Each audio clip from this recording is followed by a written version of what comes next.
This episode was created with the support of Free FM, Hamilton, New Zealand's community access media organisation. Visit us at freefm.org.nz.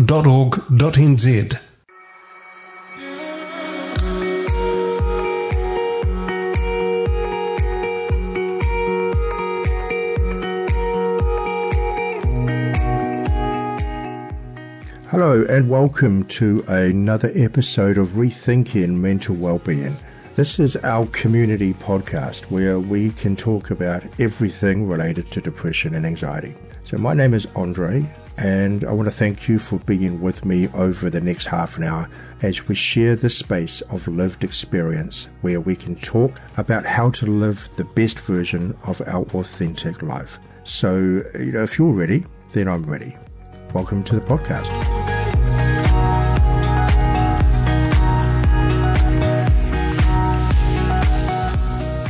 Welcome back to Rethinking Mental Wellbeing.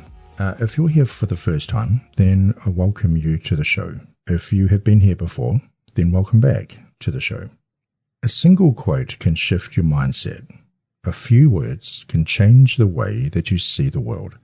So what makes a quote resonate with people so deeply that it changes a whole belief system in a single phrase? In just a few words, a quote can carry a lifetime of wisdom. Quotes carry a life lesson or a deep truth about a situation within a small space. When we read or hear a good quote, something inside us recognizes that truth, not just with the mind, but with the soul. Where the mind suddenly is aware of a truth that the soul already sees and understands. They cut through confusion and brings clarity, and they don't often just describe life. It changes the way that you think, see, and act. It makes you pause for a little bit. It makes you reflect, and sometimes it makes you move. So think of quotes like small little pieces of truth, small signposts, if you like, for our life. So once a month, we're going to take some of the most powerful and useful quotes and dissect them, pull them apart, to extract the truth that is held within them. So let's start with the first quote. This is a quote coined by a man named John Rowan. And the quote goes like this: "There are two types of pain that you will go through in life. The pain of discipline and the pain of regret. Discipline weighs ounces, while regret weighs tons." Imagine waking up one day and realizing that you've been living someone else's life. Imagine looking at the person in the mirror and seeing a stranger staring back at you. This is the story of millions of people. This may be your story. This definitely was my story. So I'm going to start this topic today by telling you a story. And this is about a man named Michael. The name is not important, but the content of the story may be one that would be familiar to some of you. This is the story of Michael. A life half lived. Michael was the kind of man that people admired on the surface. A hard worker, responsible, a provider. The kind of man that did what was expected of him. He was known as a nice, caring, polite, and considerate man. But if you look closer, if you really paid attention, you'll see something else. His eyes lacked light. His laughter never seemed to reach his soul, and when he was alone, silence was his loudest companion. Michael had spent his entire life doing what he thought he should do, instead of doing what he wanted to do. He had dreams once. As a young man, he had a fire in him. He wanted to travel, to write, to explore the world beyond the small town that he grew up in. But voices around him said things like, be realistic, get a steady job, and don't waste your life chasing dreams. So he listened to those voices. He built a career that was respectable, but soulless. He married someone who looked perfect on paper, but never really truly saw him. He filled his days with obligations, responsibilities, and routines, and for years he convinced himself that this was fine. But then came the nights. The nights where he lay awake, staring at the ceiling, feeling the weight of his unfulfilled dreams pressing down on his chest. The nights where regret whispered, "Is this all there is?" Time passed. Decades slipped away like sands through his fingers. The things he once dreamed of became things he no longer believed were possible. The older he got, the heavier regret became. Because here's the truth about regret. It is not loud and dramatic. It is quiet, subtle. It settles into your bones and lingers in the spaces between your breaths. It is all of the what if questions, the should have questions, the if only questions. It is the unshakable feeling that somewhere along the way you've betrayed yourself. So one day, Michael stood at a funeral of an old friend, someone who had lived fully, who had taken risks, who had followed their heart. And he listened to the people speaking of his friend's life. Something inside him stirred because he realized something horrifying, that no one would speak about his life like this. No one would talk about his passions, his adventures, his love for life, because there was none. He had been so careful, so practical, and so safe that he'd never truly lived. And standing there with his heart pounding in his chest, he realized something even more terrifying, that it was almost too late to change. Almost. While the discomfort of living authentically and getting our needs met is going to feel frustrating and uncomfortable because it feels like a lot of effort, in that space is where growth and movement happen. This space, however, contradicts another space that we would much rather prefer to live in. A space where we want to do the easiest thing.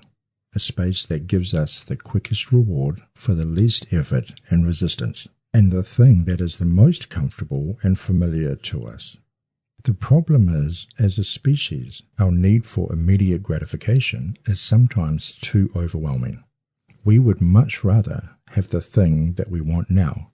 We genuinely don't like waiting, even if it means getting twice as much of that thing later on.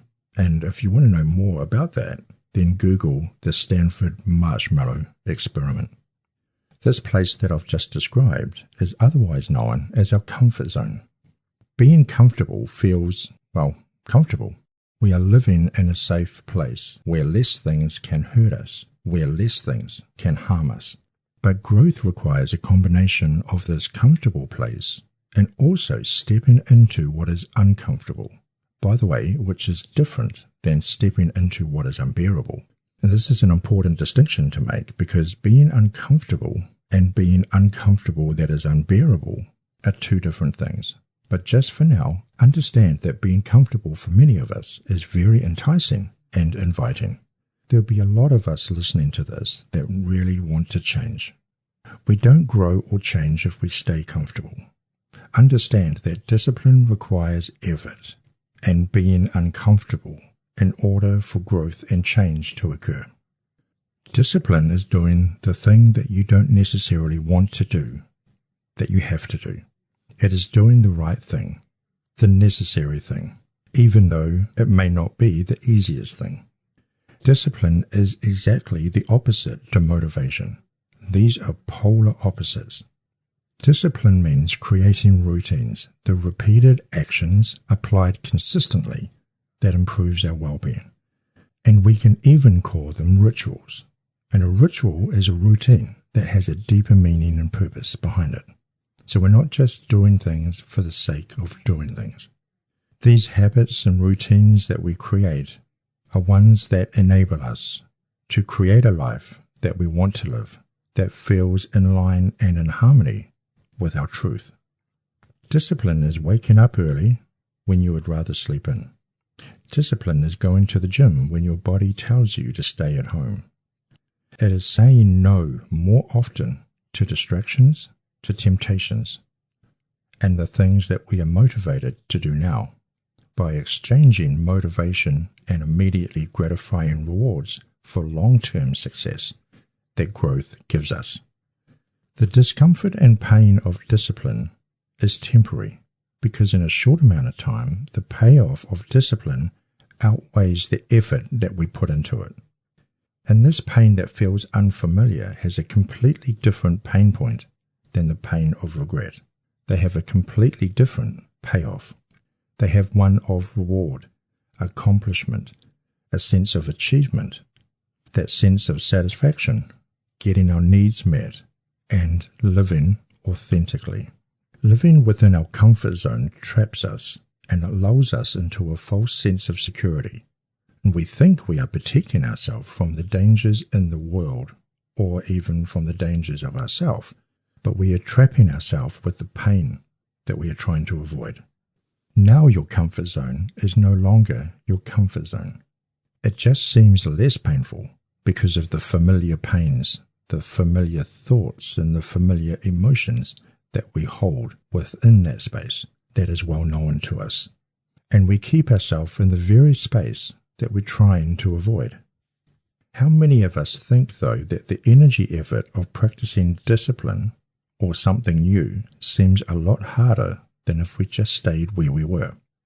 This idea that it feels that we are consuming more energy and requires more effort leaning into getting our needs met and to step outside what is comfortable is actually a trick that our mind is playing on us. If something feels new and unknown and unfamiliar, we think it's harder, but in reality it is just that this new change is unfamiliar and it requires a deeper sense of focused attention. The pain of change, though, of heading in your right direction, always feels a lot more painful because it feels so much harder, but it only feels that way because we have adapted to the pain of regret, maybe the pain of remorse. Often it's the pain of unforgiveness or resentment, and every time it's the pain of stress. And all the time it is the pain of not living out our authentic nature. And we've got used to that specific type of pain because we are very good at distracting ourselves and sedating this type of pain. But the pain of discipline, of change, of heading in the right direction is a different pain that feels uncomfortable and for many of us very unfamiliar. Some of you may have heard the story of the Chinese bamboo tree. This specific type of bamboo literally takes about 5 years to grow, with no visible growth above ground. For the first 4 years, it is watered, cared for, protected from the elements, with no visible growth. And then suddenly, in the 5th year, the bamboo shoots up, growing about 90 feet in about 5 weeks. This shows the importance of patience and perseverance, as the plant is actually building a strong root system during the seemingly dormant period. The principle is the same for us. All our work that we invest in the things that are improving our well-being feels frustrating and hard work. And even though you can't see the results straight away, you are, however, growing and establishing a robust, strong root system. Or, if you want to think of it as a foundation to build the rest of your life onto. So look at discipline as an investment into your future. The long-term emotional weight of missed opportunities, of not getting our needs met, of not being able to express ourselves authentically will be much heavier. Pain of regret always sticks with you as we learn to live in a way that reduces this pain of regret so it doesn't hurt so much. And so we spend most of our time trying to sedate, suppress, distract ourselves from this pain of regret, rather than moving into a direction that we are designed to move into. The pain of regret may sound like not going after your dreams, regret for not living in a way that you want to live, in other words, living to the expectation of other people, regret that you are not the person that is in line with your authentic self. This could be not living to your values, or not setting boundaries in place to protect those values.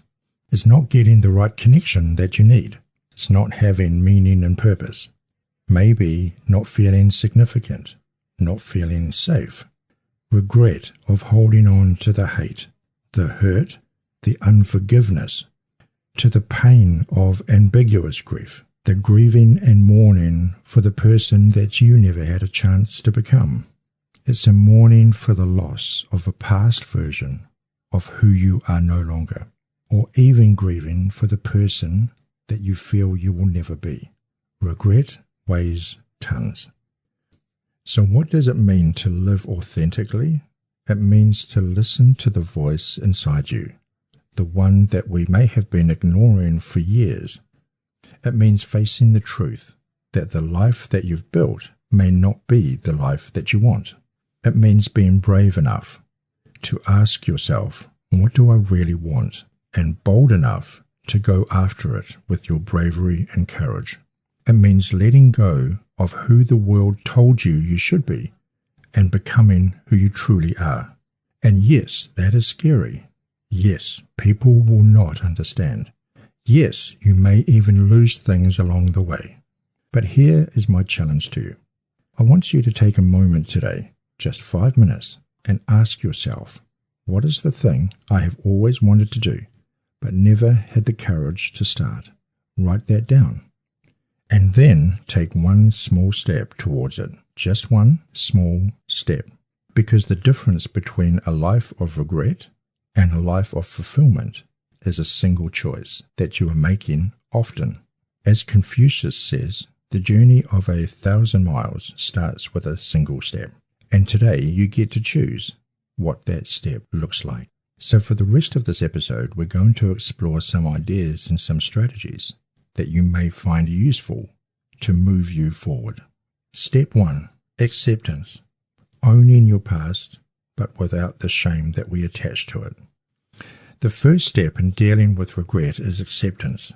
Many people either deny their regrets or they drown in them, but both of these responses keep you stuck. Instead, maybe say to yourself, I've made choices that I now regret, but those choices do not define me now. I am allowed and give myself permission to change. Regret is actually a sign that you've grown. Regret is a natural human emotion that tells us that we are doing something outside of our authentic nature. The version of you that made those choices back then was operating from a different level of awareness. You cannot hold your past self to the same standard as your present self. So instead of punishing yourself, acknowledge this. I did the best I could with what I had, with what I knew at the time. Learn to be kinder to yourself. Strategy 2, learning or extracting the lesson. Regret, when used correctly, is a form of feedback. It is our authenticity showing you what matters to you. This is where we can start to be curious. Instead of letting it consume you, asking yourself questions like, what is this regret teaching me? What can I learn from this experience? And how can I use this regret to make better choices moving forward? If you notice the subtle difference though, if we hold on to regret, looking at regret in a way that there are no options, then we will drown. But if we use regret to get curious about the lesson within it, now we can start to grow. Maybe your regret is about not pursuing a dream. Now you know that fulfillment matters just the same as security. Maybe your regret is about staying silent when you should have spoken up. Now you know that your voice matters. Regret loses its power when you turn it into a lesson. Strategy 3, you can rewrite your story. The stories that we tell ourselves about our past shapes our future. If you consistently tell yourself, I've wasted my life, or it's too late, then guess what? You will live that as if it's true. But what if you change the narrative? Instead of, I've missed my chance, maybe saying, I am now aware of what truly matters, and I can make the most of the rest of the time that I have left. Instead of, I've failed, saying to yourself, that experience gave me wisdom and knowledge that I wouldn't have gained otherwise. Your past is not a prison, it is a foundation, and you have the power to decide what story you build on top of that. Strategy 4 is taking action, taking small steps to get to where you want to go. Regret thrives in inaction. The longer you wait to change, the stronger regret grows. The way to fix that? Small but consistent steps. You don't need to overhaul your life overnight. This is not something that you're going to perfect this time next week. So for instance, if you regret not pursuing a passion, then start practicing it for 5 or 10 minutes a day. If you regret not speaking up for yourself, start with small moments of courage that you practice with. One action leads into another, which leads into another. You get better with practice. Strategy 5 is probably the most difficult one. This is what we call radical forgiveness, releasing the past. One of the hardest but most necessary steps is forgiveness, not just of other people, but of yourself. You cannot create a new life while holding on to the old pain. There is one caveat to that though. If you're using the old pain to motivate you to create a new life. This is about forgiving yourself for the things that you cannot change, being kinder to yourself, treating yourself with compassion in a way that you would treat a good friend in the same situation. And for a lot of us, we feel we can't chase our dreams or be the person that we want to be or live authentically or even get your needs met because we feel we're not worth it. If we hold on to unforgiveness, it will consume us. We will always be condemning ourselves and denying ourselves the very thing that we need from ourselves. I talk about this often, and this is just my interpretation, but your biology does not understand self-worth. If you have a need that has to be met from a biological perspective, and your self-worth or your image of yourself tells you that you're not worth getting that need met, your biology will not stop you feeling that hunger, that urge, that desire to get that need met. So now you've got two things going on. You're hating on yourself, condemning yourself, also not getting your needs met. So you are suffering psychologically, emotionally, and biologically. When you release the weight of regret, you create space for something greater. Things like purpose and meaning, achievements, accomplishments, and most importantly, peace. So here are the final thoughts. Every single day, you're given a choice. We can either keep looking back, drowning in the past, or we can take that pain, transform it into wisdom and motivation that steps us into the life we were meant to live. Regret does not have to be your identity. It can become your turning point. And the good news, you get to decide. So which one will you choose? Take 5 minutes, write down one regret that has been holding you back. Then write one action, one small step that you can take that begins to change that narrative. Because transformation doesn't happen someday, it happens today. There are two pains that you will go through in life, the pain of discipline and the pain of regret. Discipline weighs ounces, while regret weighs tons. So that's all I've got for this episode. Thank you for joining me today, and I hope that you've got something useful from this discussion. And if you have any questions you would like us to discuss on future episodes, then please email me at rethinkingmentalwellbeing@gmail.com.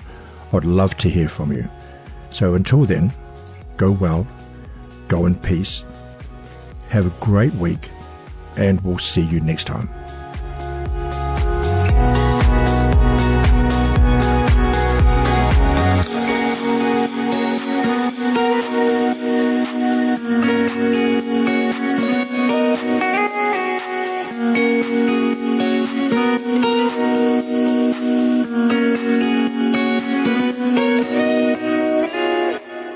This Free FM podcast was brought to you with support from New Zealand On Air.